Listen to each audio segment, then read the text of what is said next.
Boston bombing, it sort of fell out of the news in the last week or so because of scandal mania that we've been going through. But Dzhokhar Tsarnaev, who is the Boston bomber who was caught in the boat in the back of the house, it turns out that he left a note in the boat. And it was sort of rambling on about U.S. military action in Afghanistan and Iraq and the terrible things that Americans do. We have one particular quote from him that we wanted to throw up there. When you attack one Muslim, you attack all Muslims. Now, of course, the right-wingers and the Sean Hannitys of the world are going to have a field day with this kind of thing. So in a weird way, he's actually strengthening the very beast that he was going trying against. Trying to fight. Yeah. So what do you guys make of this? And should we even, when we read these manifestos, when we read the notes of these things, are we actually helping the terrorists or whatever group? Well, I think it can be useful to examine what is going on in people's heads when they take these incredibly violent acts. What interested me about this is that he specifically says in this letter that he does not mourn his older brother because he's a martyr in paradise and that he expects to join him there soon. So, so much for brotherly love.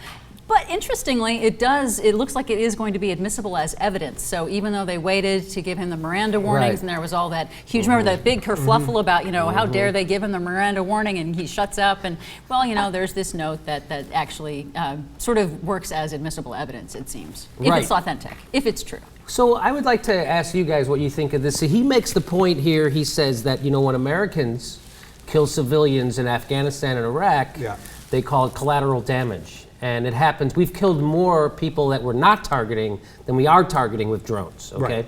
So, and then he says, so what's the difference with the Boston bombing? Is those are just collateral damage too. Where he's showing us how it feels, and I gotta say, they're both horrible things,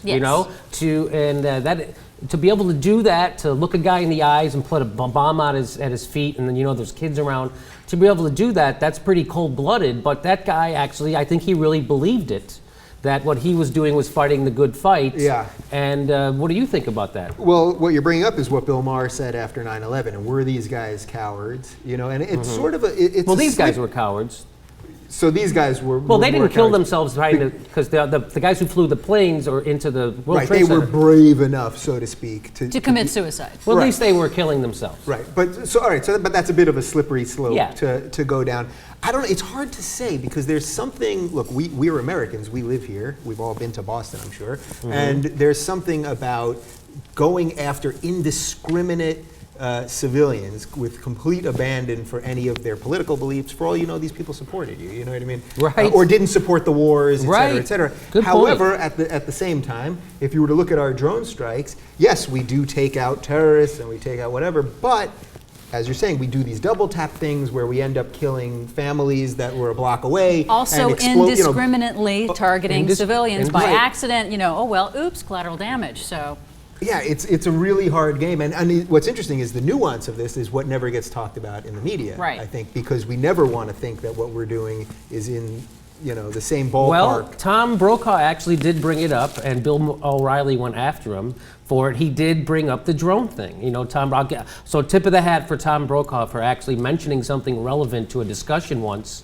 And so he said, he's been around for a long time. He said maybe we have to re-examine our drone policy, and we're killing a lot of innocent people. And of course, Bill O'Reilly came at him. So what do you want to do? You want to invade Pakistan? Yeah. That was his response to that. So you can't ever examine anything, even with these guys are going to come after you. So it's a very good. It's of course I made the same point. It's like that same day that the Boston bombing happened, 85 people were killed in Iraq in a car bomb. So.